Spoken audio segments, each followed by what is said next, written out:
And the same applies to the spouse. You know you love them, but you need to say it again and again.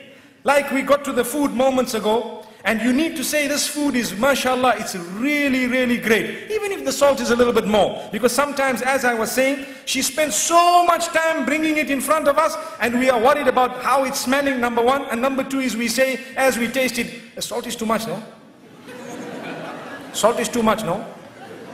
What are you talking about? She just looks at you and her face flops.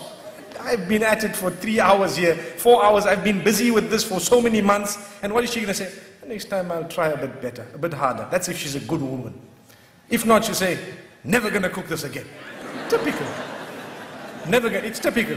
Never going to cook this again. And if you have someone who's very witty, the next time there's salt to be put in, I'll call you to put it. So we need to praise the cooking of our wives. We need to praise their dress code, especially. For example, I can let you know something that has worked for some people. Where you find some women, you know, they don't like to dress appropriately. So the husband sometimes wants to tell them something. There are 2, 3 ways of doing it. You can either say, this is very bad, I don't want you to wear this. And you know, you might have a response. But if you want a response from the heart, what you do is, you tell them, the other dress looked much better than this. You see, so you are praising one thing, and that praise is not there when the other thing is there.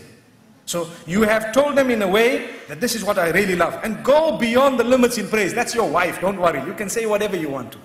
MashaAllah, in terms of goodness. Like the food, when you eat, even if it is a little bit this way, that way, just praise it, MashaAllah. See what it is. Praise the effort at least, MashaAllah, you know. Let me tell you what has happened once. They say the Imam in the masjid said, in fact, 2 things have come to my mind. The Imam in the masjid said, you need to praise the cooking of your wife, just like I said now. So the man went home and he had this meal and he was looking at it and looking at his wife and smiling and all happy, mashallah, and excited and everything. And when he finished, he says, oh, it was awesome. And the wife says, what?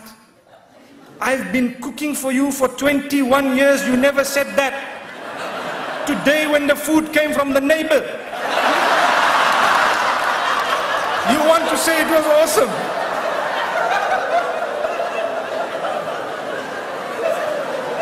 So he says, oh, I'm sorry about that, I didn't know.